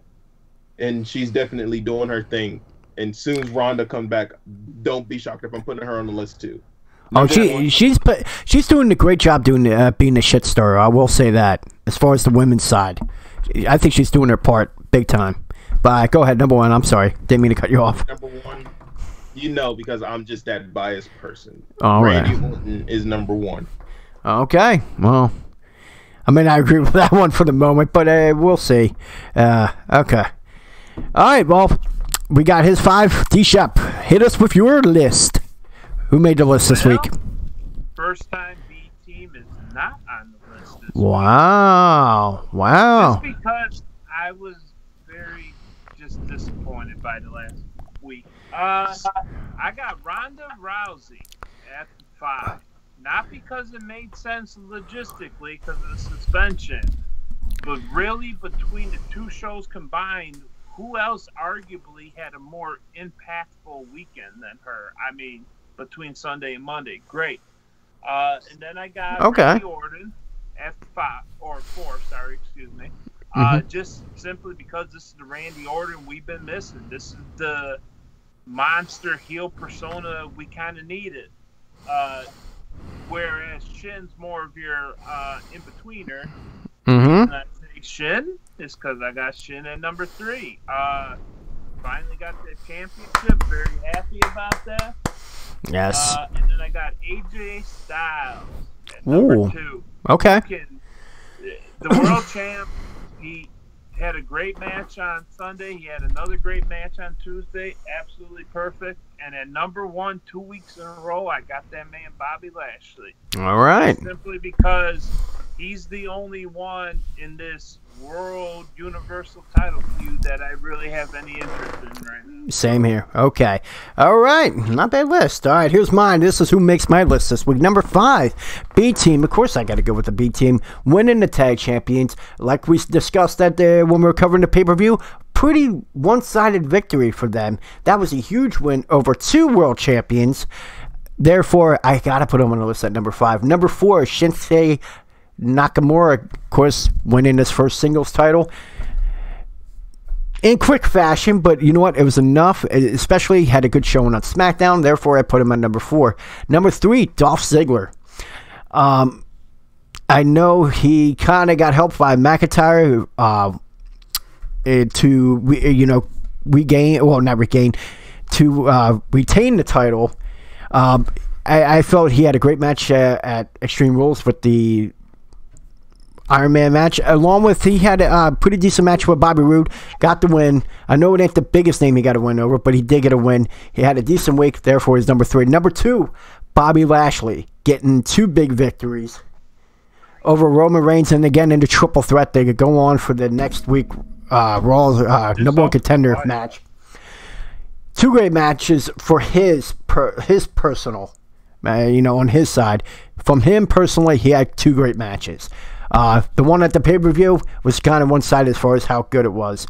But the second one, I think he stood out in that triple threat. Therefore, I have number 2. Number 1, you got to go with AJ Styles. Successfully retaining against Rusev in a great match. My opinion, match of the night. 5-star, great match. Going right into a SmackDown match with Andrade Cien Almas. Another great match. Therefore, who shined brighter than that guy, than the WWE Champion, that for the first time, appears number 1 on my list for the first time. And that, my friends, is my list. Okay, well, we're going to talk about one last thing before we end the show, and that is the news of, well, Stephanie McMahon's going to have some huge news on Raw. And we've seen, the women wrestling, the revolution, it's getting stronger by the week. I mean, look, they had a first Royal Rumble this year. They had a first Money in the Bank last year for the women's. What is next for the women's? A lot of speculation that it could be Women Tag Team Championship, which would be the first time they had one in 30 years, and that was when Rockin' Robin and Sherry Martel, Scary Sherry if you don't know, were the last 2 women to hold the Women's Tag Team Championship. A lot of speculation is that they might get their own show, which we discussed would be great for them, but it's all speculation. D-Shep, what do you think it is? I think it's almost, I'd say 75% confirmed at this point that the announcement is going to be at the all-women's pay-per-view first. Okay. Which is going to be held sometime in September. Oh, yeah, that was the other. Supposedly, they're going to have the finals of the Mae Young Classic that's going to be on this pay-per-view. But then most of the rest of the pay-per-view, besides the 2 women's title defenses, is going to be like a King of the Ring kind of style format tournament for these newly tag titles is what the going opinion is right now. And just off the top of my head, when I was texting you earlier today, I can think of at least probably a half dozen to 10 teams between both shows. I don't know how that's going to work logistically. Are we going to have them be defended on both shows? Or are they each going to get their own set? I think it gets kind of diluted way too much if it's on both shows, their own titles. But I'm really curious to see how they play that out. But I'm actually pleasantly more excited for all this women's news than I thought I was going to be. All right, electrifying. What do you think? What's the speculation? I believe the all women's pay-per-view will be great. Like I said, not a lot of people is paying attention to the women's division, and I feel like this is going to bring a lot of traffic over to the women's division. Actually, have people more interested in it. I think it's a great move. Okay, this is what I'm speculating. I'm agreeing with the tag team champion. They're going to hold the titles. If they were to do that, I would say just one set. You only got a really big roster to be able to hold two different types of Raw and SmackDown. But I don't know. Something's telling me not a pay-per-view, but a show. And we're going to go with the speculation what this 1 hour show is going to be on FS1 too. Because that's... Well, actually, no. If it'll probably be USA if it's attached to Raw, or it could be a part of the Fox Sports deal. But I have a feeling they're going to get their own show, and it would be well deserving. But here's the thing: they can have their own shows, but I think as far as like titles, they should be on a pay-per-view with the men. Yep. And possibly like the Mae Young Classic, where they'll get their own pay-per-views once in a while, like they did with ECW, where they had December to Dismember. They had a couple other, their own pay-per-views. I can see them doing that, and yeah, I think their own show would be great for them. And I mean, wouldn't it be great, or do you think they should just stay on the main roster? I think it's a great way to introduce the titles and an all-women's, whether you call it show, pay-per-view, whatever, a 2-hour network special, even whatever. I think that's a perfect way to stand out, and then I think it'll be a title that is defended on maybe not every pay-per-view, but at least 2 out of every 3. Okay. I say it's going to be a women main event in a pay-per-view. You know what? That could be possible too, because they kind of tested that out in the UFC. They kind of tested that out, and eventually you got a couple more that main evented afterwards, and they got good numbers out of it. So that could be possible too. Great one. That's a good point. You know what the funny part is? What's that? This announcement tomorrow night, I'm telling you right now, 100% is going to be the number one highlight of Raw. Okay. It's going to go out on the limb. I'm pretty sure it is, because you'll get a Mojo Rawley. I'm looking forward to tomorrow night than this. Mojo Rawley fight. Come on, Mojo Rawley. Like Flash says all the time, we're sleeping on the women's division. Well, we're not sleeping tomorrow. No, here's the thing. My opinions about the matches at the pay-per-view, it seems like I'm shitting on the product. No. Asuka, that was more of an entertainment match than an actual wrestling match. If it was like Shayna Baszler or anyone else that was like a wrestler, like, you get what I'm saying? Like, it wasn't entertainment, it was just a wrestling match. I would enjoy that, and I think you would get that if they have their own show.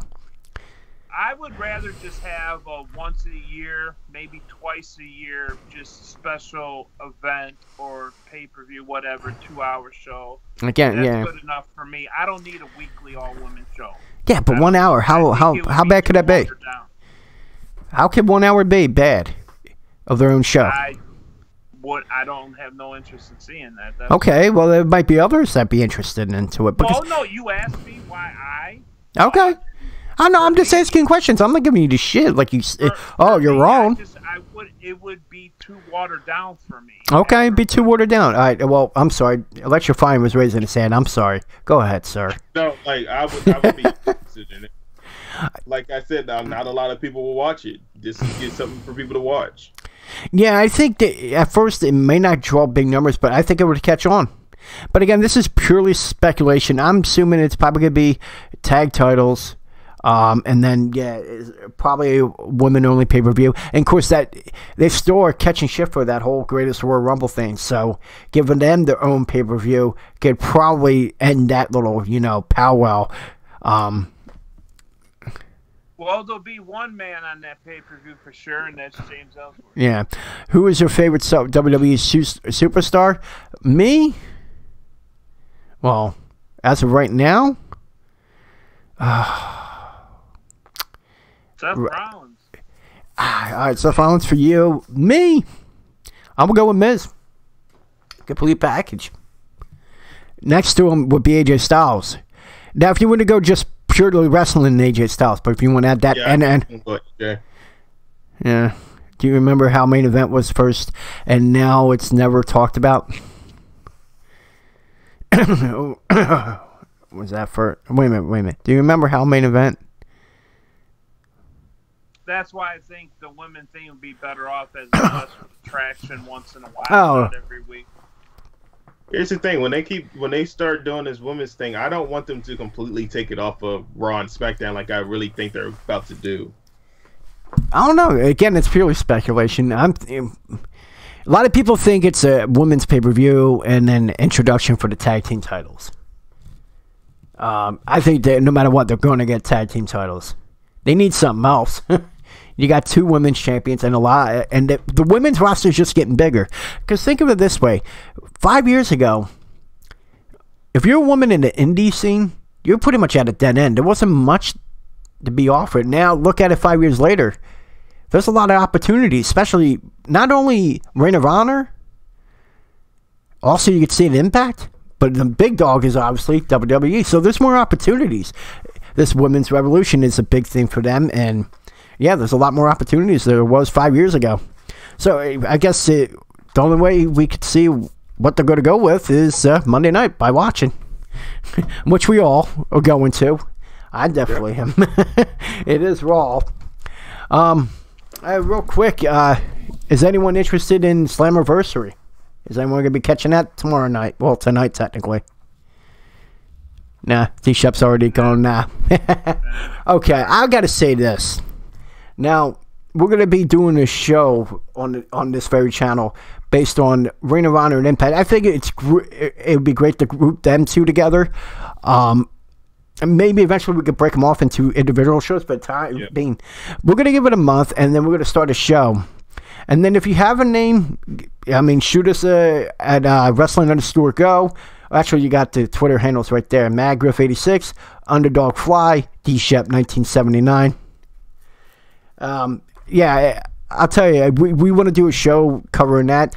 Would that be live? Probably not. It'll be taped, and then we'll air it live. But I'll definitely be in chat every time we do air it live, so we could chat during the show. I actually got into Impact recently. I watched the show this past Thursday. Dude, to me, I think their storytelling is in some ways better than the WWE. I like that whole, you're watching a movie, it's like a cinematic storytelling. It's like you're watching a movie, and that's how they tell their stories, and then you got good wrestling. I do see really good wrestling. It was a good move for them to move from Canada, though. You see the difference in their fan reactions as they were when they were in Florida. It was hardly anything. You didn't hear shit. Now you're hearing the cheers, the boos. They understand what's going on. I felt like the fans that were at Florida, they were just thrown in there just to show a crowd, and that was it. And you got nothing. Well, and you're in wrestling royalty country in Canada, so. Again, another great move. I mean, they're passionate about wrestling. I mean, look at the Maple Leaf Garden Wrestling, Toronto, you know. I mean, it's a good market. They picked the right market to do it. But, yeah, I'm actually going to be watching that. So maybe I'll talk about that on the Ride Along Monday, which is going to be at 5:30 p.m. Eastern Standard Time on this channel. Ride Along with me, where I just shoot the shit for 20 minutes. And then, yeah, like I said, we'll give you the exact date and start time of the Ring of Honor Impact show. It will be probably a couple of us will be chatting about that. And then we'll have other shows lined up. We have other ideas, and we'll let you know that. All right. Well, Lucha Underground deal made. Wait a minute. The Lucha Underground deal they made was a lifesaver. Yeah. Pentagon Jr. is a great wrestler, which is a guy they picked up from the Lucha Underground. All right. Well, I guess that's the end of the show. We went on long enough. 2 hours. Here we go. It was fun, though. Oh, there's the Bootios. Lick it. Lick it. Oh. You think yeah, I'm looking for it this time.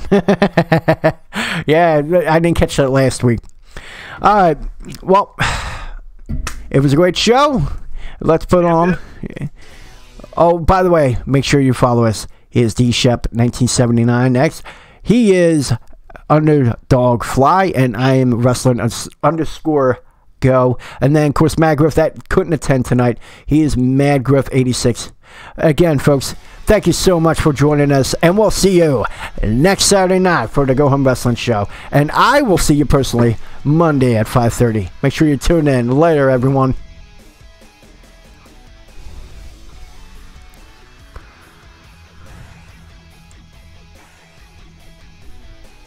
Freaking douche.